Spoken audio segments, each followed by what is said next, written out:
டாஸ்மாக் ஊழியர்களின் வாழ்வாதாரத்திற்கு வழிவகுக்க வேண்டும் என சென்னை எழும்பூரில் தமிழ்நாடு டாஸ்மாக் விற்பனையாளர் நல சங்கத்தினர் ஆர்ப்பாட்டத்தில் ஈடுபட்டனர். தமிழக வெற்றிக்கழக அரசு பொறுப்பேற்றவுடன் 717 டாஸ்மாக் கடைகள் தமிழ்நாட்டில் மூடப்பட்டன. இதைத் தொடர்ந்து அங்கு வேலை பார்த்த ஊழியர்கள் தங்களின் வேலையை இழந்தனர்.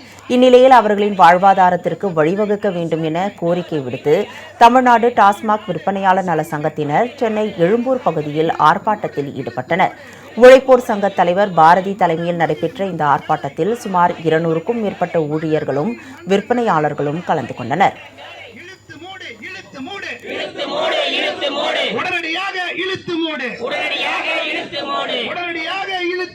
இந்த 23,000 பேருக்கும் நல்ல வழி காட்டுங்க. அவர்களுக்கு இன்றைக்கு அரசு ஊழியராக்கி அவர்களுக்கு ஒரு 23,000 பேர் வருஷம் உழைச்சிருக்கான். வருஷத்துக்கு 2 லட்சம் கோடி இல்லை 50,000 கோடி டாஸ்மாக் துறை கொடுத்தது. அவன் வேர்வை ரத்தம் உழைப்பு அதுலேருந்து கொடுத்தது.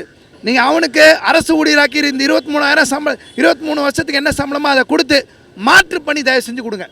நீங்கள் உங்கள் தேர்தல் வாக்குறுதியில் 5 வருஷம் வேலை செஞ்சவங்களுக்கு அரசாங்கத்தில் ஒப்பந்த முறையில் வேலை செஞ்சு பணியந்திரன்னு சொல்லியிருக்கீங்க.